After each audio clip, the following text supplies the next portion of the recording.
Hello and welcome to my newest video. Today we are continuing with the DOT44 or P-Dot pattern camo jacket of the Tank Commander. For this I have used the paint set from AK Interactive 3rd Gen acrylics, but you can use any similar colors you already have.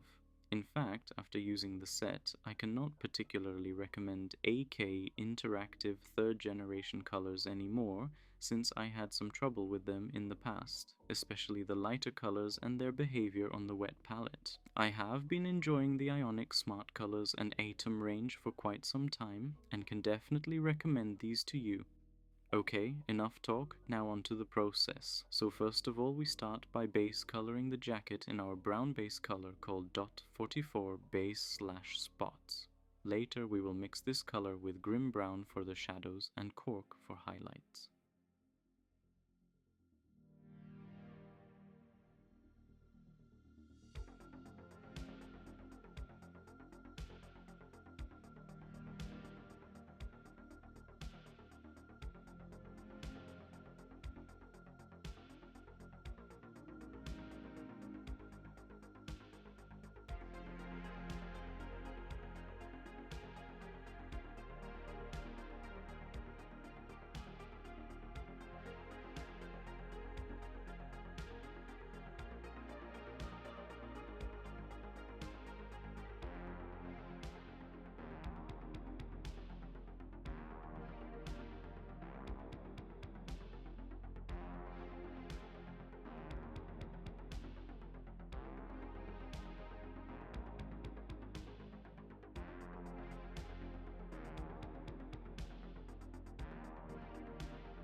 Now we are on to the first stage of the actual camo pattern, with the color called light brown spots and dots or orange tan. We are building up the light tan splotches on the camo jacket. There are several different versions of this camo pattern, but the particular example I have chosen as inspiration had a lot of these light orange tan areas.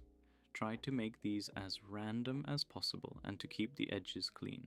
This will give you a much more cleaner and crisper look to the camo than what I have done.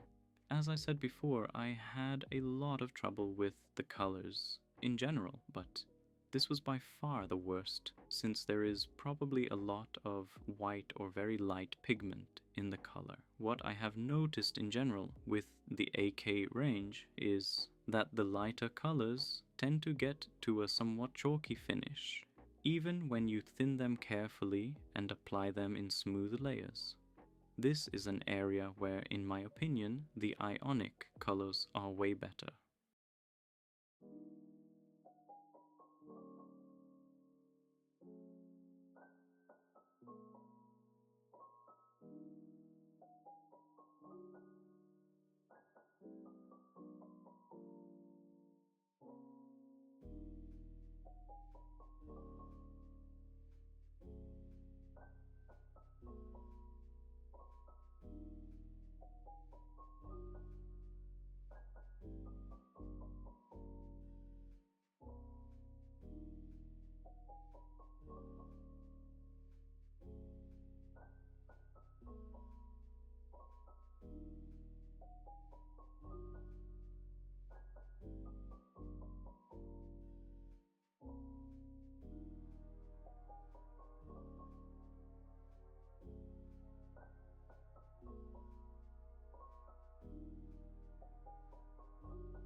Now we do the same with the color dark green or dark green spots. And, as the name implies, we are painting dark green spots all over the jacket. In my specific example, they were a lot less frequent than the lighter ones, and additionally a lot smaller, so I tried to stick to a somewhat similar distribution. As you can immediately see, the darker color is way easier to apply smoothly and in an opaque layer. Like before, try to keep the pattern somewhat random and the edges clean.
Now we are back at our base color and we apply dots of this all over the light orange tan and dark green areas of the camo. Of course, the same as before, try to do this as random as possible. This will give the camo a more realistic and authentic feel in the end.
I found my jacket lacked a few more dark green spots and areas, so I applied a few more.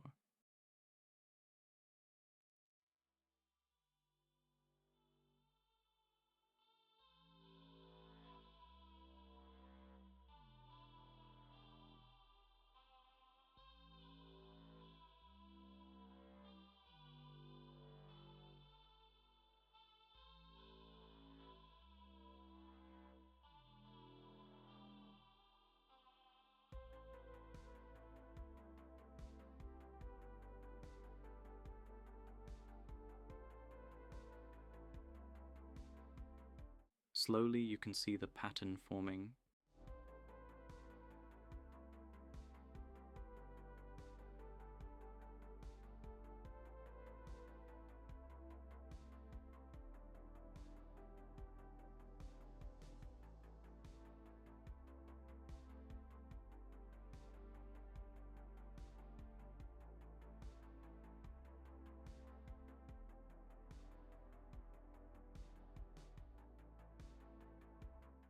Now we go back to the light orange tan and apply again dots all over the base color and the dark green. Keep those mostly over the base color and only a few on the dark green, because this seems to be the case on most P-dot pattern examples I have seen. Of course, since the color is a bit harder to work with, this part takes a bit longer.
A few more dots of the base color will help to make the uniform look more convincing. It may be a subtle change overall, but I think this is one of the key factors that makes this pattern more true to the real one. Just go back and forth until you feel it's good enough for the next step.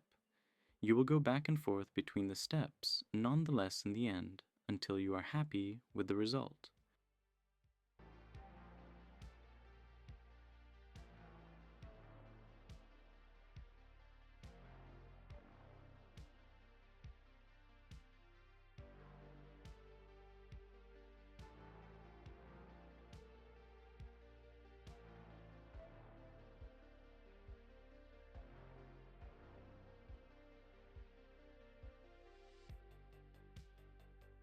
Now we are coming onto the light green spots, and this is where, in my opinion, the magic happens.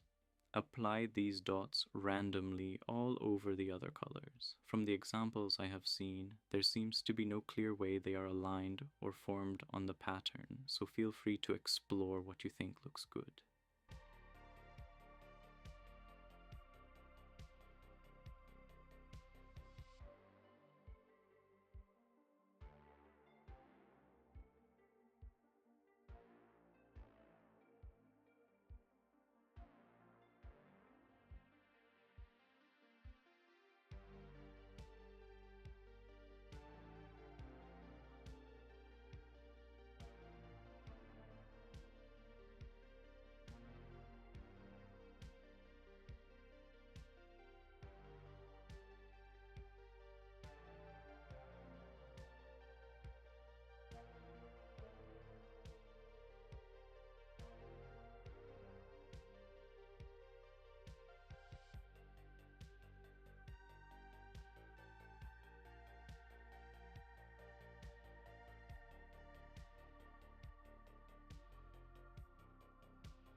And then, just refine the rest of the jacket with all the steps and colors before. Go back and forth until you like the result or think it looks realistic.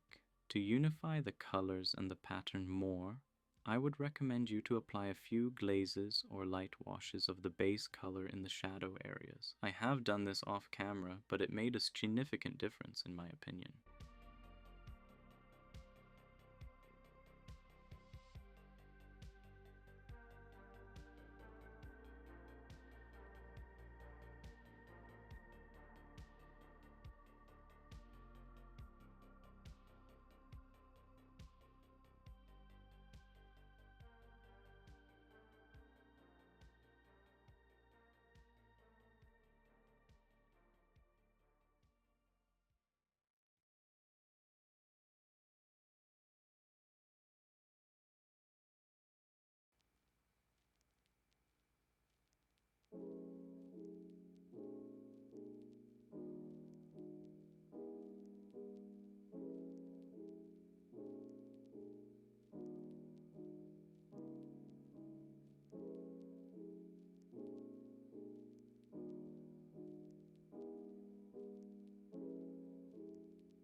A few more of the light green spots, just to add the specific P dot flavor to the pattern.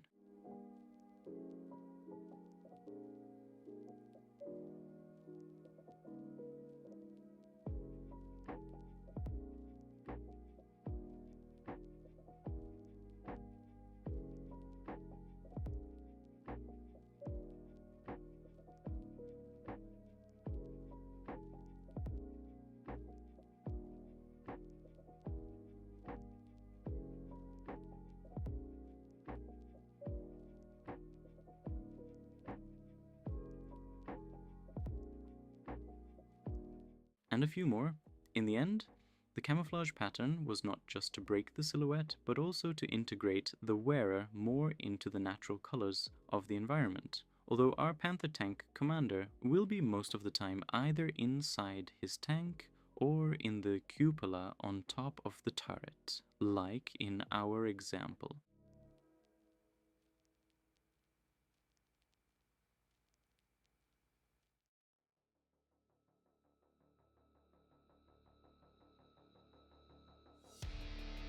The P-dot pattern, which was issued in 1944, hence the official designation .44, was intended to be effective all year round, which was a pretty revolutionary concept at its time, since most of the camouflage patterns were designed to be effective in either specific seasons, regions, like the oak leaf pattern. This is also reflected in its composition and the colors used, and was a significant inspiration for many more modern patterns. So now that concludes the video. Here's a picture of the finished figure, and I hope that you liked the video and could follow the steps shown easily. As my next video, I have planned to either go back into my Black Templars project, where I could focus on painting black NMM armor and details like tabards, and also Space Marine specific heads if you are interested. Additionally, I have also another 1/35th scale miniature on my desk, which I plan on painting with the Winterfall oak leaf pattern. Let me know if you liked the video and want to see more of either scale models or Warhammer miniatures. Either way, thanks for watching, and consider liking the video and subscribing to my channel to see more of my videos in the future. Take care, and bye bye.